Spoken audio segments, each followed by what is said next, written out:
Lembrando que o método de planejamento de cenários é um processo, ou seja, uma sequência de ações, né, que ela estimula o pensamento criativo, ou seja, não quero melhorar um pouquinho aquilo que eu já faço, nem copiar aquilo que eu descobri que os outros estão fazendo. Né? O objetivo realmente é inovar, né? E o método ele visa preparar você e sua organização para decidir hoje, né, sobre as ações que serão feitas no futuro para alcançar objetivos de longo prazo. E utilizando conceitos-chave dessa nota aí da Harvard Business School, né, que eu estou usando, e vale frisar aqui que dentre várias referências eu escolhi essa porque ela é muito bem fundamentada, ela é muito clara e ela é aplicável, né? Vamos ver então a metodologia, né, que está nessa nota, né, que ela é simples e eficiente, essa metodologia de construção de cenários. Essa metodologia ela parece difícil, né, mas já não. Né? Vamos com calma aí, acompanhando passo a passo, que depois tudo vai fazer sentido. Então um exercício típico de planejamento de cenários ele envolve um grupo aí de pessoas. Né? A nota menciona de 15 a 30, mas pode ser feito com muito menos. Né? E são selecionados de forma a configurar um grupo representativo da organização. E também pessoas de fora, como consumidores, fornecedores, né, gestores públicos e outros experts, né, experts acadêmicos, experts de outras organizações, para poder realmente ter uma riqueza nessa troca de ideias, né, porque o método pressupõe a criatividade e a imaginação. Então essa diversidade é muito importante. Né? E há necessidade de bastante pesquisa preparatória, muita investigação dos assuntos. Né? Então, sessões de workshops e reuniões para trocar ideias sobre o processo em si. Um exercício completo, né, ele se desenvolve em 5 etapas, que são 5 estágios, né, que são esses 5 estágios que estão aí enumerados. Vamos ver aí cada um deles. O estágio 1, a orientação. Né? Esse estágio ele inclui, né, entrevistas em profundidade com outros tipos de pesquisa para determinar qual o problema-chave, né, e os desafios associados. É aquela história, né? O estrategista ele tem que começar entendendo o problema. Né? Até relembra aí o caso do cavalo de Troia, por que ele deu certo? Porque ele identificou o problema, que eram as muralhas lá, de Troia, e Odisseu fez aquele estratagema. Bom, fecha parênteses. Né? Mas a orientação é importantíssima, definir qual é o problema-chave que está sendo resolvido. Né? E esse estágio ele termina com uma declaração explícita, né? Envolvendo todos aí sobre o que é esse problema, né? Com clareza nas dimensões de escopo, abrangência do estudo e também na questão temporal. Ele vai estudar, os cenários são de quantos anos? 3, 5, 20 anos? O segundo estágio, né, ele é chamado de exploração. Né? Ele envolve uma extensa pesquisa e workshops para identificar e aprofundar a compreensão das forças de mudanças, né, e incertezas críticas que cercam o problema-chave. Né? Então, ele identificar, analisar e ordenar essas forças de mudança. Né? Nesse passo, que é um brainstorm interativo, né? Brainstorm está resumindo bem o tipo de trabalho. São várias sessões de workshop que vão fazer com que o time ele pesquise, ele reúna, ele debata, ele analisa e chegue à conclusão de quais são as principais forças de mudança dentro desse macroambiente, né, que vão impactar o problema-chave. Então essa tabela aí, ela mostra as diversas forças, né, FP1, por exemplo, Força Política 1, FS2, Força Social 2, então essas forças elas são categorizadas dentro dessas grandes dimensões, né? Política, econômica, social e tecnológica. Esse é o estágio 2 da exploração. E ele continua, né? E aí nesse estágio ele vai distinguir dentro daquelas forças quais são as pré-determinadas, que a gente sabe que são as tendências, e aquelas incertas, já que são as incertezas. Né? Então ele produz uma relação de forças de mudanças, né? Uma lista de tendências e incertezas. Né? Então, quando a equipe está satisfeita com essa lista, né, ela ordena, né, em ordem de importância que eles consideram, e eles identificam dentro de todas essas incertezas aí que eu posso ver na tabela, né, essas incertezas classificadas dentro dessas 4 dimensões, eles vão identificar duas incertezas críticas, né, que eles consideram que são as mais influentes, né, que vão impactar mais a organização e o problema-chave que está sendo estudado. O estágio 3, ele vai partir para a criação dos cenários propriamente ditos e de suas narrativas, né? Ele envolve aí dois passos, né? Primeiramente, o time vai construir uma matriz 2x2, né, derivada daquelas duas incertezas, as incertezas críticas, né, resultando aí em 4 quadrantes. Eu observo aí na figura que o cruzamento dessas duas incertezas críticas, ela vai gerar a possibilidade de eu trabalhar com 4 cenários, 4 narrativas. Um exemplo didático vem da pesquisa do setor vinícola da Califórnia, né, sobre o futuro daquele negócio. Né. A primeira incerteza crítica era um conjunto de mudanças, né, no ambiente regulatório. O eixo tinha como extremos um ambiente altamente regulado e outro com pouca intervenção do Estado.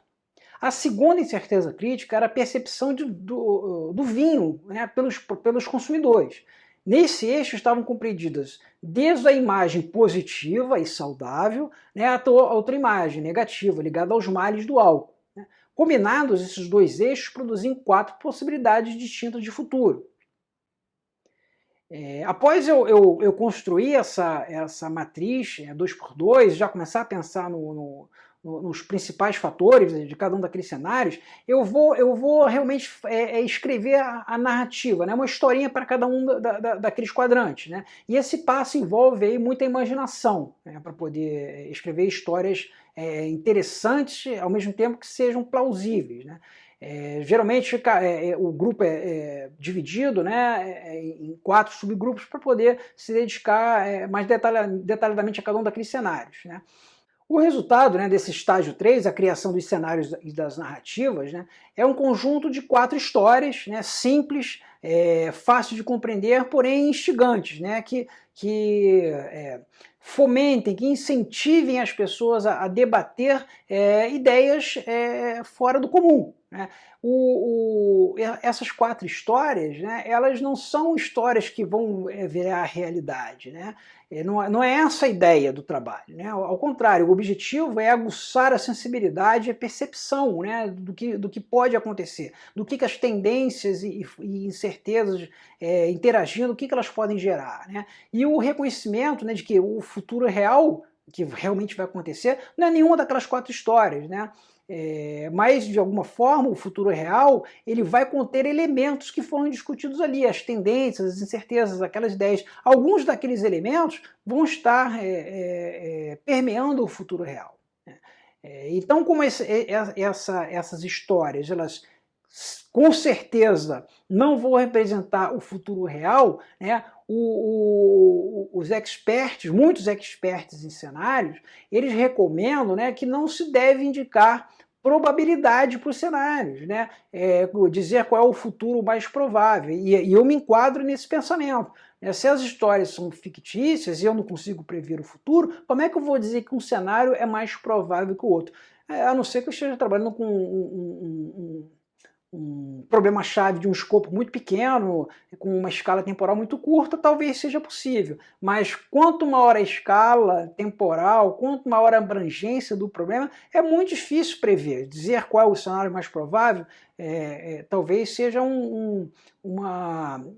fornecer uma opinião, uma classificação ousada demais. E o estágio 4, né, implicações e opções. É apenas nessa fase que os planejadores, ali, que o pessoal que estiver trabalhando, vai começar a pensar, né, sobre sua própria empresa e o impacto, né, daqueles cenários nas suas próprias decisões estratégicas. É agora que eu vou comparar aqueles cenários que foram construídos, né, juntando todas as tendências e incertezas, vou comparar aqueles cenários, né, com a minha organização, com o meu problema-chave. Né? E aí eu vou gerar ideias e opções. Né? Então, essa fase, né, ela vai justamente fazer isso, identificar, né, o que cada um daqueles cenários implica para a minha organização e quais são as opções que eu teria para ter sucesso diante daquela situação. No exemplo do setor vinícola da Califórnia, né, sobre o futuro daquele negócio, foram gerados 4 possíveis futuros, né, e suas implicações. Eu não estou trazendo aqui a narrativa de cenários, até porque eu adianto que a narrativa de cenário é uma coisa muito enfadonha de ler. Vale para quem estiver trabalhando no grupo ali ler aquelas narrativas, mas para quem não participou do grupo é uma coisa muito ruim, porque a gente sabe que aquilo não faz o menor sentido, né? Faz sentido sim, para tirar conclusões. Então, o que importa para quem não participou dos cenários é ler o que foi as conclusões que saíram daquelas histórias. O que cada cenário daquele implica para a organização? Então, no caso aí desse exemplo, né, do setor vinícola da Califórnia, eu tenho as duas incertezas críticas, né, a regulação do Estado e a percepção do consumidor. Então, por exemplo, né, baixa regulação com uma imagem positiva do vinho. Eu teria mais oferta e demanda, né, porém com preços mais baixos. Né, uma baixa regulação com imagem negativa, né, uma competição intensa, menor demanda, com possível falência de algumas vinícolas. Né. Outro caso, um ambiente regulatório restritivo com uma imagem positiva, né, alta demanda e preços mais altos. Né. E um ambiente regulatório restritivo com uma imagem negativa, altos preços, porém com baixa demanda, o que levaria a excesso de oferta. Tá certo ou tá errado? Eu não estou aqui para julgar, isso foi um trabalho feito por algum grupo, está lá na nota da Harvard Business School, mas o que é importante a gente entender é a metodologia. A partir dessas implicações que foram enumeradas para cada um desses cenários, né, eu vou procurar o quê? Eu vou procurar as minhas opções estratégicas. Né? Como eu vou me preparar para cada uma daquelas implicações? Essa é a riqueza dos cenários. Então, o ideal seria que após se realizasse um estudo de cenários desse, eu construísse 4 estratégias diferentes, né, e eu fosse olhando para o que está acontecendo à minha volta. À medida que o futuro tende a caminhar para um daqueles cenários, eu vou usando aquela estratégia que eu preparei. Isso sim chama-se flexibilidade. O quinto e último estágio é a integração no contexto gerencial da organização. Os trabalhos com cenários não podem ser um trabalho isolado. Eles têm que estar integrados, né, nas conversas e nas atividades de construção da estratégia. Quanto mais os estrategistas conversam sobre cenários, identificam as forças de mudanças, né, tanto as tendências quanto as incertezas, mais esses tópicos vão sendo bem compreendidos, né, vão sendo depurados e melhorando o pensamento estratégico. A exatidão dos cenários é o menos importante, né, do que as conversas que vão derivar daquelas discussões, daqueles estudos. Tudo isso vai melhorar a capacidade mental do estrategista. Ainda dentro desse estágio 5, né, é importante que sejam selecionados indicadores, né, e sinais de alerta, né, que vão dar indícios de para onde está caminhando o presente. O presente vai caminhar para qual daqueles cenários? Com certeza não vai ser exatamente nenhum, mas em alguma direção ele vai estar caminhando. Né? Então deve-se ter um sistema de aviso prévio, né, que possa indicar, né, com antecipação para onde as coisas estão indo. Esses sinais de alerta eles devem ser monitorados constantemente. Né? Essa é a recomendação que está nesse artigo excelente aí, publicado na California Management Review, né, cujos autores são autores de peso, né, o Paul Shoemaker e o David Thies, principalmente. Né, e foi um artigo escrito justamente para ajudar as organizações a trabalharem nesse ambiente VUCA. E para terminar aí o estágio 5, né, os cenários devem ser usados para avaliar opções estratégicas. Por exemplo, a Shell ela introduziu uma norma lá na empresa, né, segundo a qual todas as propostas de investimentos apresentadas aos executivos, né, mais sêniores, elas deveriam ser avaliadas em face de possíveis cenários de preço do petróleo.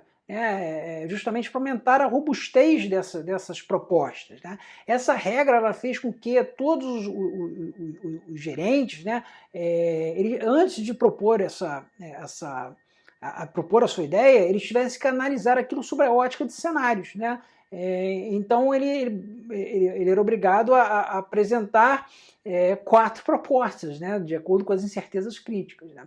Esse estágio, que é o último, né, da metodologia proposta aí no artigo da Harvard Business School, na verdade não é um artigo, uma nota escolar, ele termina com uma lista, né, desses sinais de alertas, que são indicadores que devem ser monitorados, né, bem como numa recomendação de contínuo uso dos cenários para análise de decisões estratégicas. O método de planejamento de cenários possui vários pontos fortes. Eu vou pegar apenas esses 2 artigos científicos aí para retirar alguns.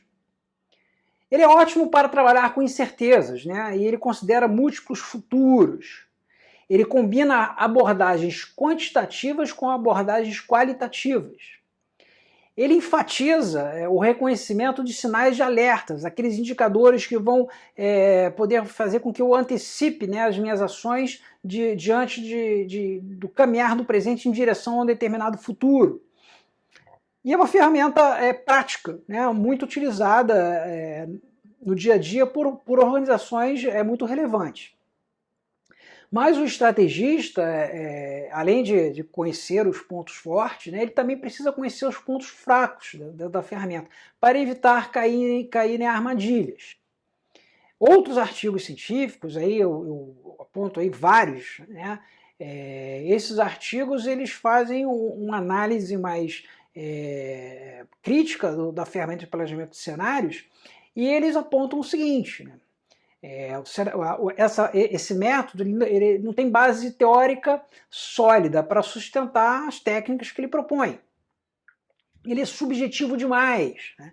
A lógica intuitiva está estritamente ligada àquele especialista que está trabalhando ali, e é difícil verificar a validade daquela abordagem que foi utilizada. Né? Muitas vezes, né, essa lógica é baseada em extrapolações das experiências, né, dos membros da equipe. Né? E a própria troca de ideias naquele grupo pode fazer com que se tire algumas conclusões que são difíceis de serem verificadas. Né? Além do que, tudo que é subjetivo envolve pessoas, envolve experts e especialistas, e todos nós temos vieses, né? Muitos inconscientes. E também a questão das agendas ocultas, né? Alguns participantes podem estar querendo influenciar algum tipo de decisão.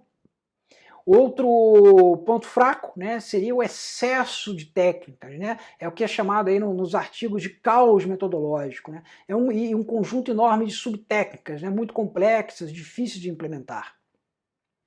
É um método demorado, né? Muitas vezes eu preciso tomar uma decisão estratégica mais rápida e o processo todo, né, do método de planejamento de cenários, ele demanda tempo, né?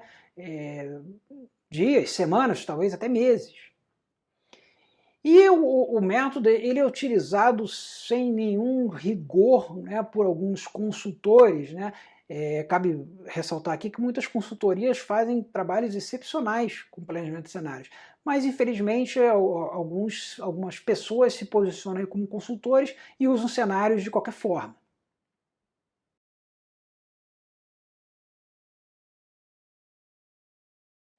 Apesar de alguns pontos fracos do método de planejamento de cenários, todo estrategista deve conhecê-lo, porque ele é extremamente útil para enriquecer decisões estratégicas, né? Principalmente ampliando as opções da organização. Mas há 7 erros graves, né, que não se deve cometer quando se for trabalhar com cenários. Primeiro, né, não ter um propósito claro ao iniciar os trabalhos. Quem é o cliente? Qual organização está me pedindo aquele trabalho? Como ela pretende usar aquilo ali? Qual é o problema-chave que vai ser discutido? Qual a abrangência daquele meu trabalho? Local? Nacional? É mundial? Qual o escopo temporal? Eu estou trabalhando com cenários para 3 anos, para 5, para 25 anos. É importante começar com essas definições. Segundo problema, né, considerar que há apenas um futuro possível. Né?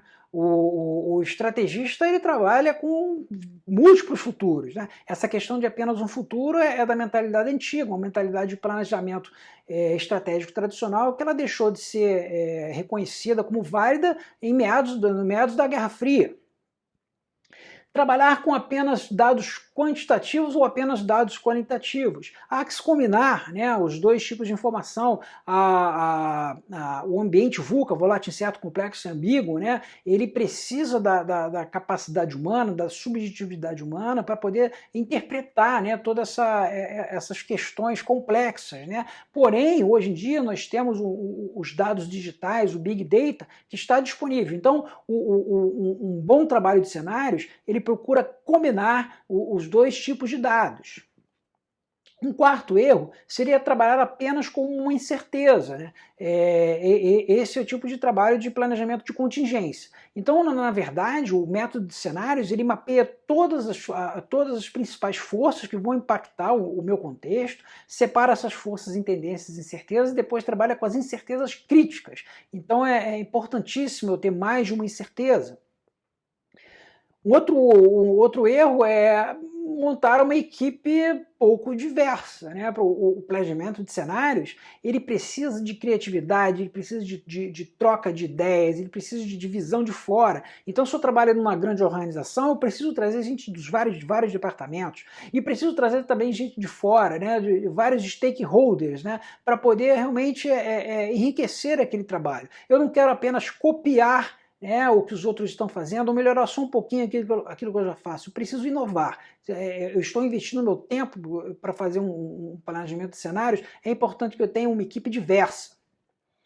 Um outro erro é não ter um plano de comunicação dos resultados do trabalho, né? O trabalho de cenários, uma boa parte dos ganhos, né, do trabalho fica com os próprios membros da equipe que participaram daquelas discussões detalhadas, né? Porque a história dos cenários realmente, elas podem ser interessantes para levantar o debate, mas elas não têm valor nenhum, porque aquele futuro talvez seja a única certeza, né, que ele não vai acontecer.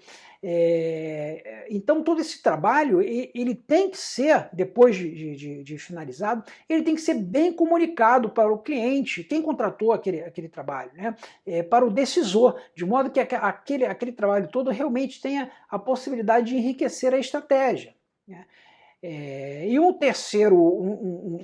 último erro aí que a gente pode enumerar é não criar um sistema de alerta antecipado, né? Após todo esse trabalho de cenários, eu tenho que sair dali com uma lista de indicadores, né, de sinais de alerta que vão me dar indícios de para onde as coisas estão caminhando, para qual cenário as coisas se aproximam mais, né? Então eu tenho que ter um sistema que acompanhe aquilo. Se eu fizer o planejamento de cenários bem feito, chegar numa lista de sinais de alerta e não acompanhar, realmente eu vou perder uma boa parte do valor do método. O método de planejamento de cenários, que todo estrategista deve conhecer, é extremamente útil para enriquecer as decisões estratégicas em contextos de incerteza. Eu vou apresentar um super resumo mesmo, em 14 passos para trabalhar com cenários. Primeiro passo, defina o problema-chave. O que eu estou estudando? Qual é a minha pergunta? Qual é a incerteza que eu estou investigando? Monte uma equipe de pessoas diversificadas e competentes. O resultado do meu trabalho vai depender muito das pessoas que estão ali. E além de elas serem pessoas inteligentes, comprometidas, eu tenho que buscar uma diversidade de opiniões. Não pense em termos de previsibilidade. O estrategista atual, ele sabe que o futuro não pode ser previsto. Eu tenho que trabalhar com a incerteza, eu me sentir confortável com isso. Pense em termos de múltiplos futuros, né? Como durante o planejamento de cenários eu levanto diversas forças, diversas tendências e diversas incertezas, eu posso construir e criar diversos futuros, múltiplos futuros. Estude o seu contexto e levante as principais forças que o impactam. Aí um exemplo, né, de organização de forças que estão impactando o contexto, nas forças de mudanças, aí classificadas em categorias de política, econômica, social e tecnológica. Separe as forças em tendências e incertezas E aí daquelas diversas forças, eu simplesmente coloquei as tendências na linha de cima, que são aquelas forças que tendem a acontecer de forma mais previsível, e as incertezas, que são indetermináveis, né? E depois eu tenho que selecionar duas dessas incertezas mais relevantes, né, que eu vou chamar de incertezas críticas. Com essas duas incertezas críticas, eu vou criar uma matriz 2x2, onde eu vou trabalhar nesses 4 quadrantes, pegando os extremos de cada uma dessas incertezas críticas. E dentro de cada um desses quadrantes eu vou criar as narrativas, que são os cenários.